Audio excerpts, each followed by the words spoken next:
I was sitting around just after I finished that live show about half an hour, 45 minutes ago, and thinking, I know I forgot to talk about something. I know that there was something that I was meant to do. And then I realised what it was. We've actually got a game tomorrow. So let's talk about it.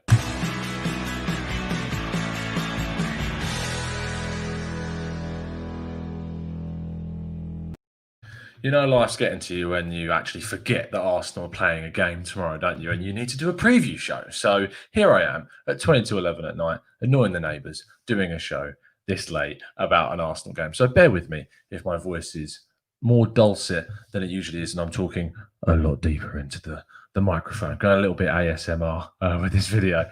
But no, I genuinely appreciate some of you that have turned up late if you're based in the UK. And of course, if you're anywhere else in the world, especially in the East, I mean, you got up blooming early to watch TGT, which is fair play to you. And of course, if you're over in the Americas and Canada and South America, etc., you're fine. So thank you for tuning in, people.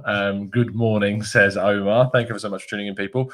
We're going to keep this one short. We're going to keep it concise, and we're going to talk about the latest news ahead of Arsenal's game against Leicester. So the first place to start, I think, is always with the team news. And that has come out from Arsenal's website today. Updates from the weekend. Emile Smith-Rowe sustained an injury to his right shoulder in training, now out of protective sling and aiming to return to full training within 10 days. So we won't see ESR tomorrow, which sucks. It really does. I kind of would have wanted to see him quite earlier on in the season, but he's recovering from this injury. But 2 weeks' time, and hopefully he'll be back and available for Mikel Arteta. Socrates still in the wings, even though it's likely we could see him move on, possibly to Napoli this season, is going to be available after this week, rather. I mean, people back in training this week, which is good for cover, but I would quite like to see him move on. Kieran Tierney. Now, this is the big one. Kieran Tierney, of course, injured in the warm-up ahead of the West Ham game, and it massively cost us defensive solidity on the left-hand side. I wrote about it. Please check it out. It's on the Twitter account at the Green and Talk TV. Tight left groin on Saturday, settling well and aiming to resume full training later this week. Whether that means he's back for the Liverpool game, we'll have to wait and see. Fingers crossed that he is. Cedric at the game. So that's that one. Someone who probably would have played against Leicester had he been fit is out. So Cedric is not going to be available. And then we've got Callum Chambers, Pablo Mari, Martinelli and Mustafi, all long-term absentees.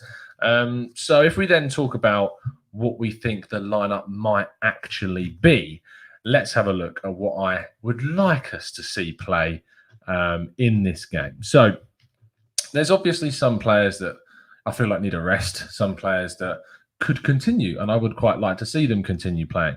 There's only a couple of them. Now, I've put Leno in goal here, and that's because I'm just not sure if Runnison is fit yet. It could be that Runnison's fit and he plays, but I don't know yet whether or not that's the case. And with Matt Macey, there's a situation with Matt Macey that he actually might want to leave. So I don't know whether or not he's going to be playing. So I've just played it safe there and put Leno. But it's likely that we could see the new boy Runnison come in. But I've put Leno there just because, one, we're playing against Leicester, who are a very decent side. And to be honest, a goalkeeper in terms of rest, it's not that necessary. They're not doing the most running around, and it's good to keep them match sharp. So I'm fine with putting Leno in as a goalkeeping option. But if it's Runnison or Macey, that's fine by me. Moving on then to Saliba. Saliba's the big question around this game. He's played in the under-23s. He's played some preseason friendlies. He's being eased in. This seems like the perfect opportunity to play Saliba in this match. And I would quite like to see the Frenchman perform against Leicester to see how he fits in. I'd like us to stick to the system that we've been playing, the 3-4-3, as you can see there. And I think with Luiz and Gabriel, that forms a really nice, solid back line, and actually something that you could even see as a genuine partnership or trio of partnerships in the future, for sure. That then goes obviously into Luiz, who is now back from that short injury for his neck that he faced, and it's good to see him come back. But Gabriel and Luiz together is something that I've wanted to see. It helps with Gabriel's communication. It enables him to play a stronger game, I think, a more fluid game, a more coherent game. having Louise next to him. Moving into the midfield, Mainsley gets his spot back on the right-hand side in place of Bellerin. Obviously, Bellerin has been Arteta's first choice right wing-back, and without Cedric there, I think it's probably likely that we're going to see Mainsley play on that right wing-back slot. Then in the midfield, El Neni and Willock. Willock is always in the thoughts of Mikel Arteta, it seems, and is wanting to be given minutes. This is an opportunity to play him. Mohamed El Neni didn't play against West Ham for whatever reason. I don't know why. He had an excellent game against Fulham, and I thought we should have continued with the Egyptian. So he'll probably get some minutes if he's not in a move away from Arsenal, which if you've seen some recent reports, El Neni's agent has seen that there have been offers from Turkey on the table for El Neni currently, but he's kind of weighing up his options because there could be a future for him at Arsenal this season. We're just going to have to wait and see. On the left-hand side, Kolasinac keeps that spot. We haven't really got, besides playing Saka there, which would then probably bring Nelson in, but Kolasinac just goes into that left wing-back role, which I think suits him a lot better than playing him in the left centre-back role, to be honest. It means that when he goes forward, it doesn't leave us as exposed, but still has that defensive knowledge, which is restricted, I know that, but the fact that he would be more likely to come back than, say, a Saka that we saw against West Ham, where he got so far up the pitch that it left us so open down our left flank.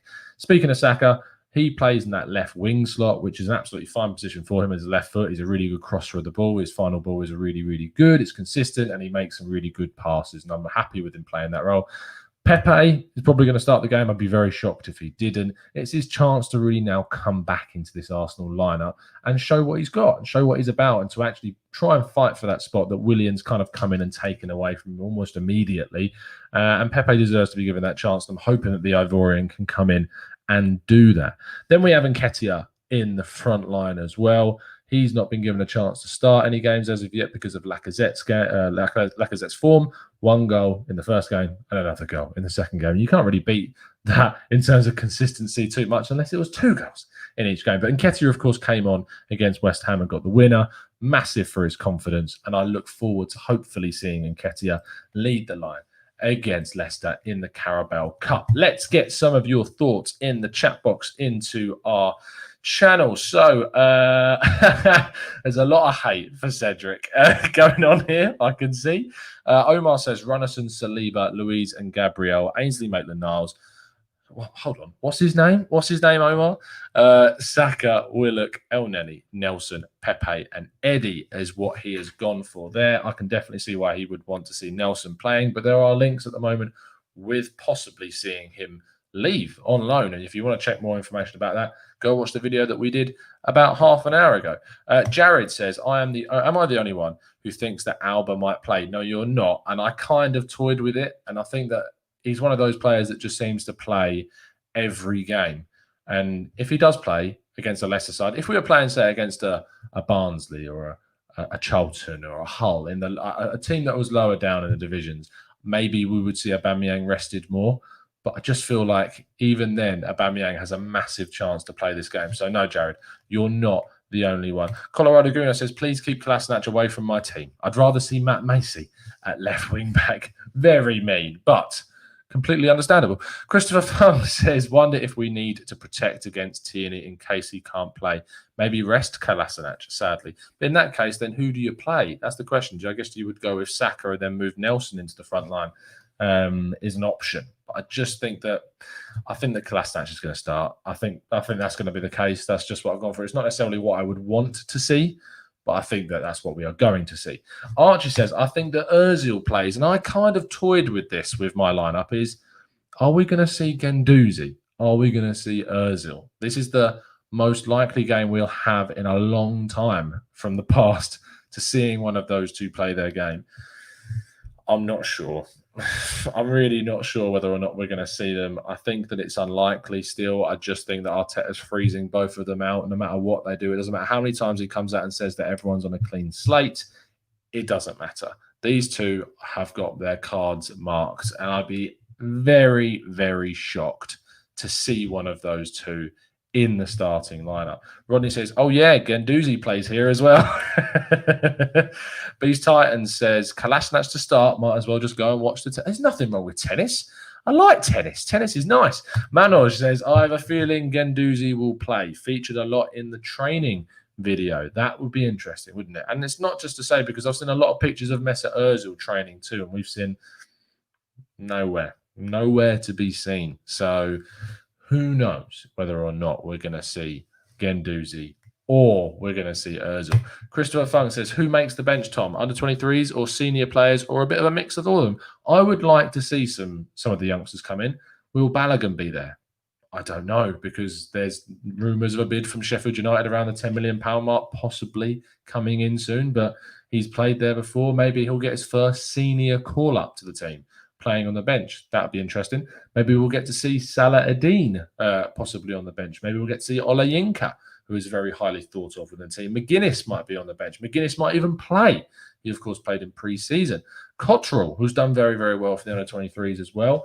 Is it Patino? I think he's only about 16 though at the moment, but he's very highly thought of too. So maybe we'll see some youth players. I think we probably will, as well as some of the old boys.